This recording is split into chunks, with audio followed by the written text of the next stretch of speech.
తెచ్చిన మహనీయుడు గాంధీ గారు. ఆ గాంధీజీ బాటలోనే నడిచిండు మన కేసీఆర్.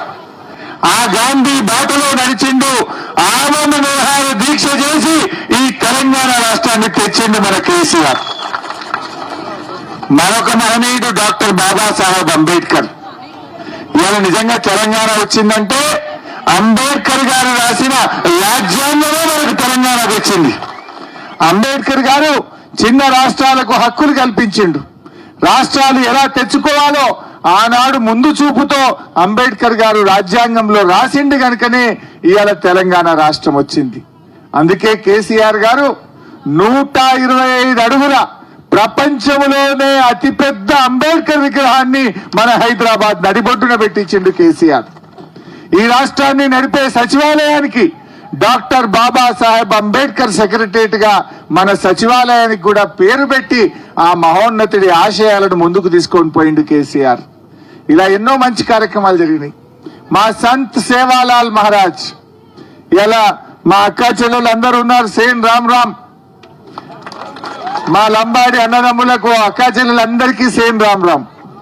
అయితే ఈరోజు సేవాలాల్ మహారాజ్ విగ్రహాన్ని ఆవిష్కరించుకున్నాం.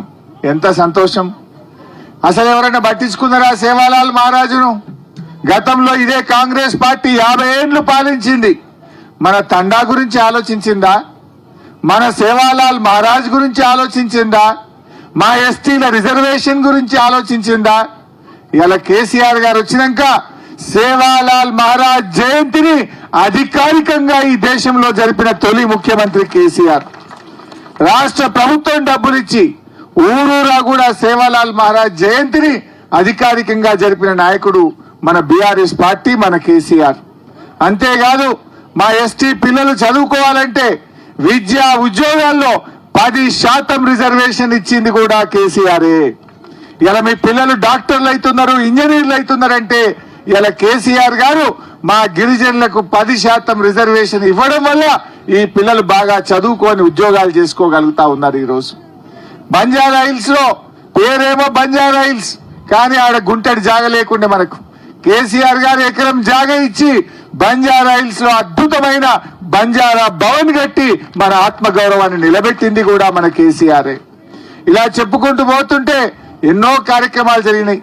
తండాలు గ్రామ పంచాయతీలు కావాలని మా రాంబల్ నాయక్ ఆధ్వర్యంలో పాత రోజుల్లో LHPS పెట్టి దశాబ్దాలు పోరాడిండ్రు, కానీ ఎవరు చేయలే. కేసీఆర్ గారు మాట ఇచ్చిండు, తండాలను గ్రామ పంచాయతీలు చేసి మా రాజ్యంలో మేమే పాలించుకుంటామనే విధంగా మీ నినాదాన్ని నిజం చేసింది కూడా ఈ రోజు కేసీఆర్ గారు. అంటే ఇలా అన్ని సమస్యలు పరిష్కారమైనవి. ఒకనాడు ఎండాకాలం వచ్చిందంటే మంచినీళ్లు లేక ఈ అక్క చెల్లెళ్ళు బిందెలు పట్టుకొని దూరం పోవాల్సిన పరిస్థితి. ఆ ట్యాంకర్ల వెనుకపోయి బిందెలు కొట్లాడితే సొట్టలు పడే పరిస్థితి ఉండే. కానీ కేసీఆర్ వచ్చినాక ఇంటింటికి నల్లా పెట్టిండు. ఇలా స్వచ్ఛమైన నీళ్లిచ్చి ఏ అక్క చెల్లె బిందె పట్టుకొని రోడ్డు మీదకి రాకుండా చేసింది కేసీఆరా కాదా? మీరు ఓట్లు వేసి మీ చేతులు నొప్పు పెట్టినాయి తప్ప మంచినీళ్ళు ఇచ్చిన నాయకుడు లేడు. నీళ్లు ఇచ్చింది ఒక్కడే కేసీఆర్. తండాలు గ్రామ పంచాయతీలు చేసింది కేసీఆర్. 10% రిజర్వేషన్ ఇచ్చింది కేసీఆర్. ఇలా ఎన్నో మంచి కార్యక్రమాలు జరిగినాయి.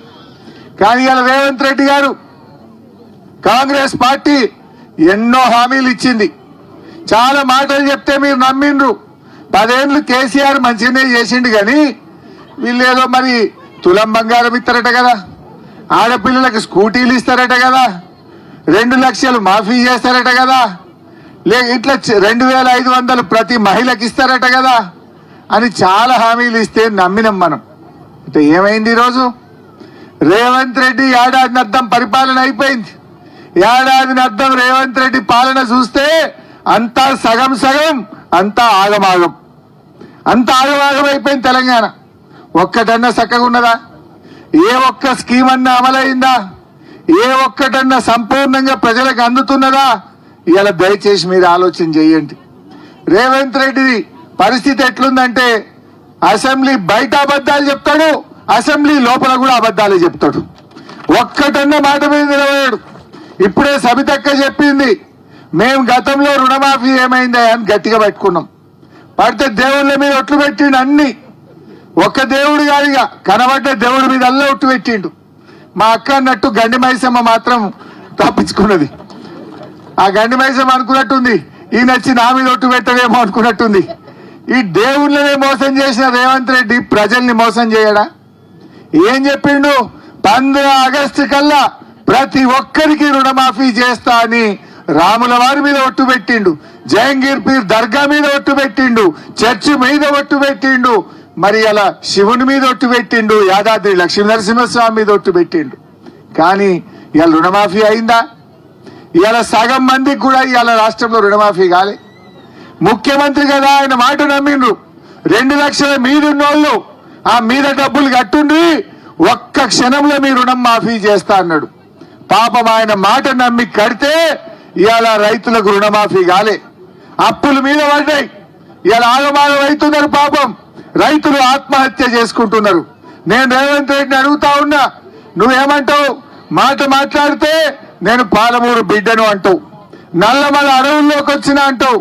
మరి నల్లమల అడవులకి వచ్చినవైతే 2 లక్షల రుణమాఫీ విషయంలో నీ నిజాయితీ ఏమైంది? పాలమూరు బిడ్డవైతే నీ పౌరుషం ఎక్కడ పోయింది రేవంత్ రెడ్డి అంటున్నా. ఇవాళ ఈ రాష్ట్రంలో రుణమాఫీ కాక రైతులు ఎంతో బాధపడుతుంటే నువ్వు ఇవాళ ఎగబెట్టి మోసం చేసినావు. కొద్దిగంత చేసిండు. ఏం చేసిండు? ఆ కొద్దిగంత మీకు కూడా అర్థం కావాలి. వానకాలం రైతు బంధు పైసలు 8,000 కోట్లు ఎగ్గొట్టిండు. మన వానకాలం